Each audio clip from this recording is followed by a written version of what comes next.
Alright now. Hey, so walking down to feed my goats. A follow-up.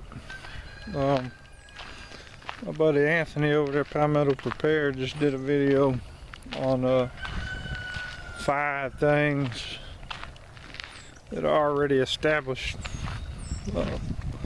Helps you sleep better at night. So talking about the goats, if things were to go wrong, we have the #1 selling meat in the world in a pasture that will come up to you, and we can put them on the grill. With that also, because food and water would be the #1 sustainments, we have 60 acres here,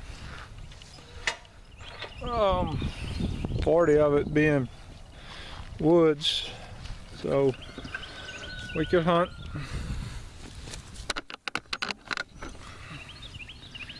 and get food that way. We have goats, we have chickens. I don't know, about probably, well, I must say somewhere in the neighborhood of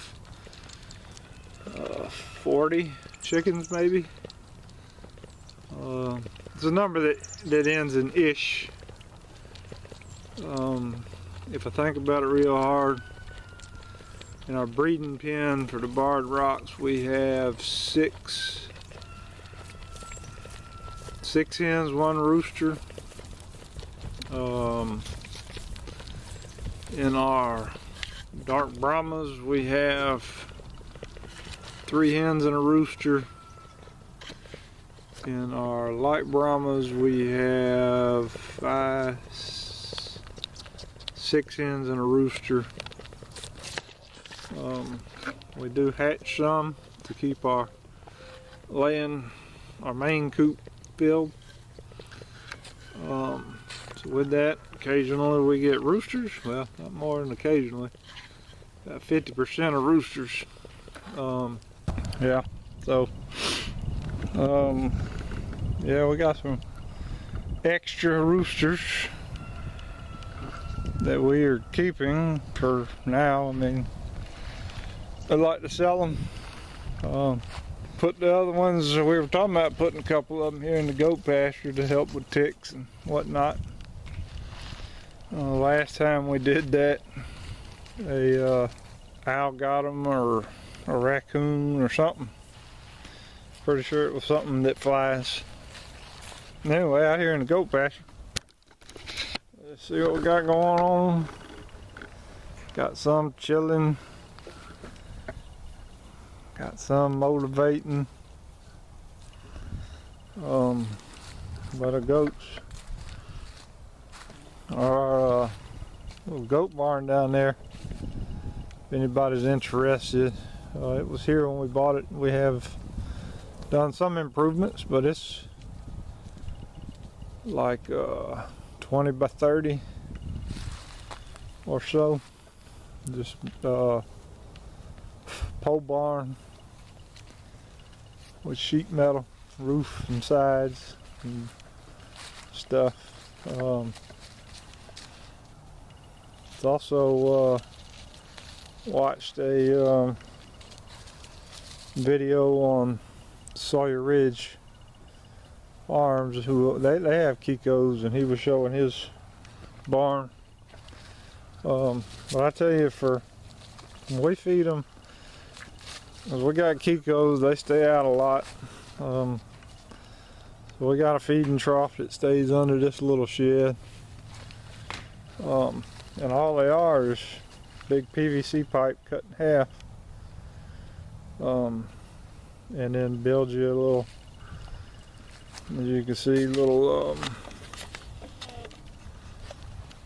stands for them, drill them in. The goats are pretty rough on them. They knock the ends off and they flip them just about every day. So usually I come out in the morning and I have to turn them over, which is good when it does rain because keeps it dry. But inside we drill little holes to let the water out. So yeah, those are our feeding troughs. But back to the fide things. So I would agree, we have our own food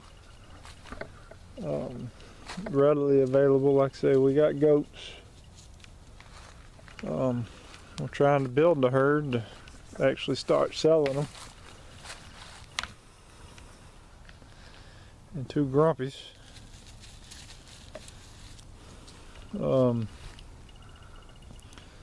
I think after this kidding season we'll be pretty squared away with where I wanted to be. I want 12 to 15 does and 2 bucks.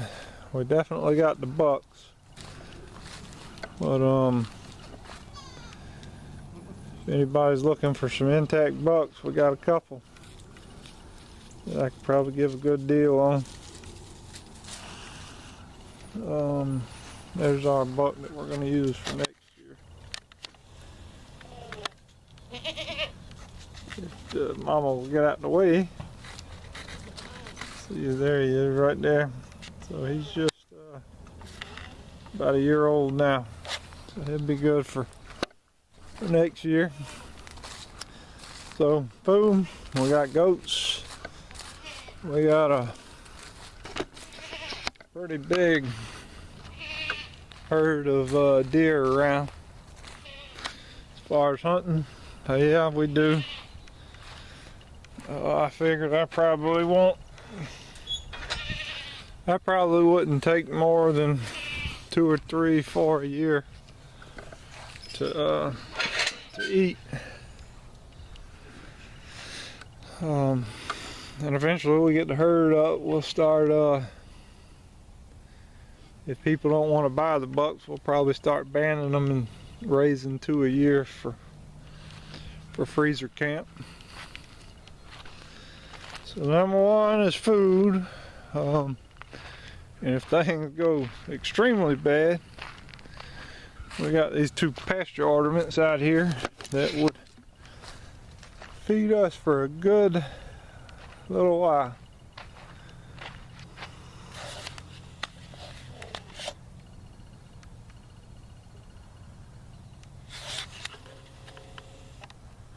Of course, the wife would probably have something to say about that. So, food, we got goats, we got deer, we got a couple acre pond, we could fish. We have chickens, we could eat chickens. We probably get a dozen eggs a day, so that's good for food. Push come to shove, we can start eating extra roosters or older hens. The other thing is we've got an established garden. If you see the green fence from there all the way to there, and about half that deep is our garden. Established, we plant. Yeah, it's something you have to get into and do, but it's there and it's available. Vegetables and stuff, fruits. We got these pear trees, and yes, it's early February and that one is almost fully bloomed. It'll probably die. I'm sure we'll get a cold snap. Of course, today it's, I think, in the 70s. We got pears, plums, peaches, plums, We got more pear trees, which for some reason this pear tree always blooms before these two. I don't know why, but so we got fruits and vegetables. We got fig tree, and again, like I said, this is stuff to help you sleep at night.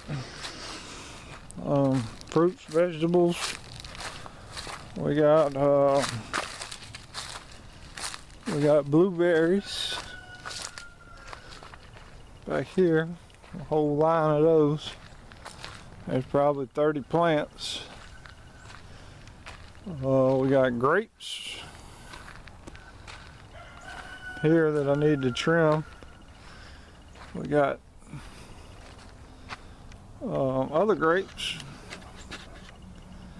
down there on the trellis.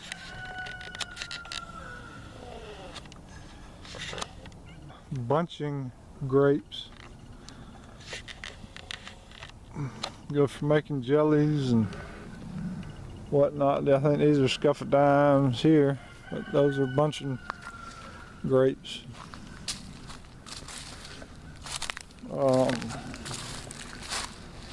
I think my buddy Anthony, he said another good thing is he's already living in the country. I would agree.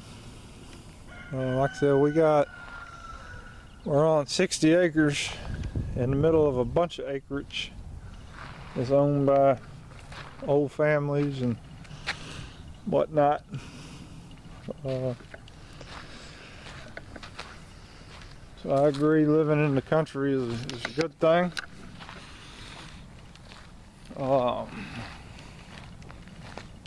I would also agree that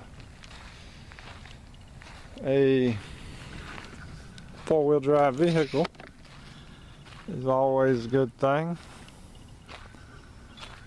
So that's a four-wheel drive Ram with a 2.5-inch leveling kit sitting on 35s.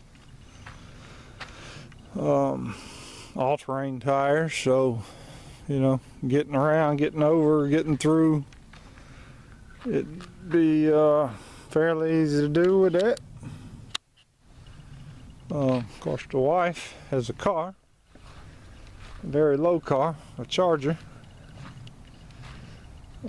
But hey, we got it. The other thing is, while it's not in complete operation, is our solar system.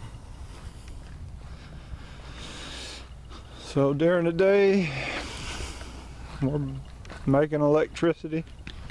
We don't have batteries on the system yet. They will be coming, so we can store energy instead of pushing it back through the grid. But here, this winter, we've been pretty constant, making about 47 point some kilowatts. So we'll get that hooked up to some battery packs, like Tesla power walls or whatever, or we can store it and use it at night. That'd be good. And also with the batteries, when the power goes down, we can run off the batteries.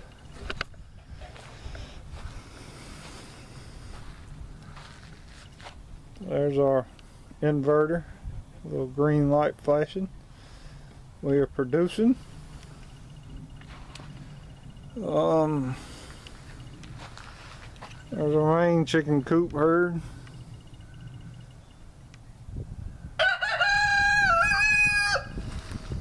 We actually got too many roosters in here. I think we got two roosters in the main coop. Of course, we got,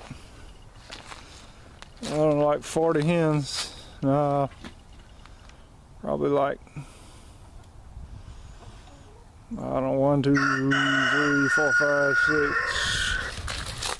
6, 8, 9, 10, I don't know, 15 or 20 hens in there. So 2 roosters ain't too bad. They're both pretty cool. Got a dark Brahma and a light Brahma that watch over the main herd. They get along pretty good. Breeding chickens.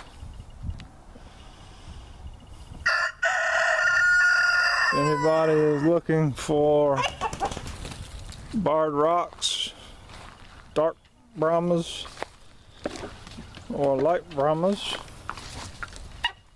let me know what you want. I'll soon be putting some eggs in the incubators. There's our rooster for the lights. That's our rooster for the darks, and our rooster for the barred rocks. But in this collection, the blackbirds are not light Brahmas. They are ostrips and one light Brahma hen. So I think we got 3 of them from Tractor Supply over the last couple months, and we ended up with 2 roosters and a hen. So one rooster's in the main coop, one's out here with the breeders.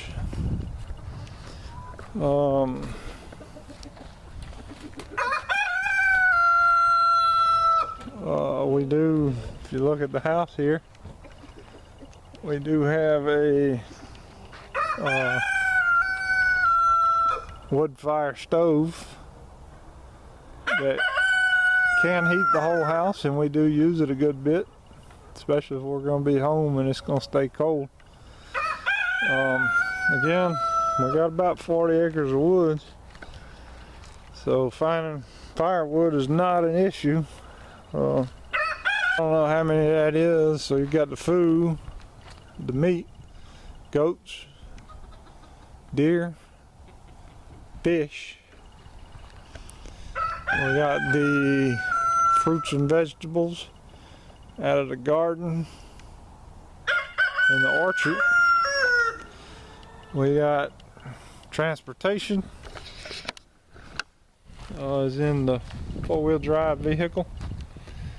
We also have something happening here on the property. We got a couple tractors that are also 4-wheel drive to move stuff, whatever we need to do. That's 3. Water. We're on well water, so we don't really have a water problem. However, without power, we may have a problem pumping it. We do have a electric water pump. Pumps the water from the well into the house, which brings me to an idea of maybe changing that out to a solar or battery, probably solar with a battery,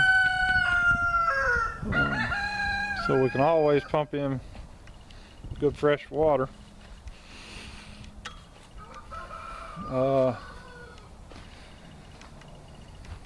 Yeah, that's, I don't know, mine probably sounds an awful lot like his. But hey, things that help you sleep better at night. I got a good buddy that lets me borrow a gun. That helps me sleep.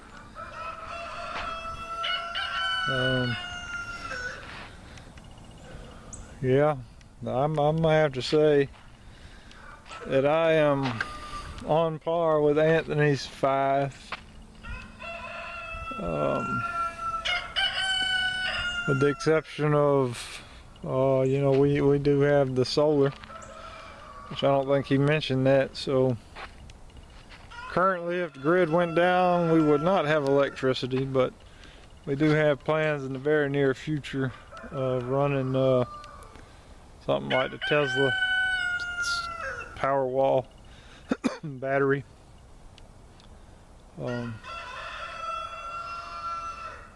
I'll tell you, as far as the house goes, if you look up on top of the roof,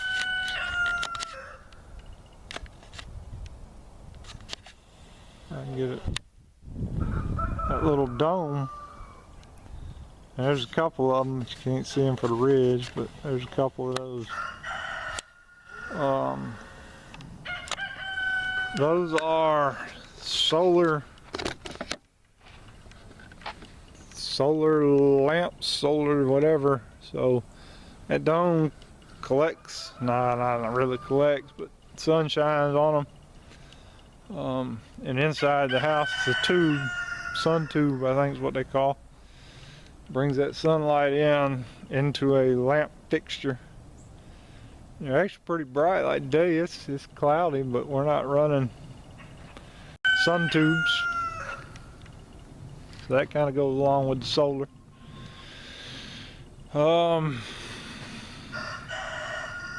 Yeah, so that's about it. Sustainment, I think we're in pretty good shape. We had capabilities of hatching chickens every 21 days. We also had the capabilities of our own meat grown here via the goats. We have pond for fish, chickens to eat. If things go bad, I wasn't too much worried about hunting season, non-hunting season. But we have deer. I haven't seen any wild pig, which is another thing that we had on the farm and we'll probably get again. And probably keep a couple pigs and use that for our pork here on the farm. Freezer camp.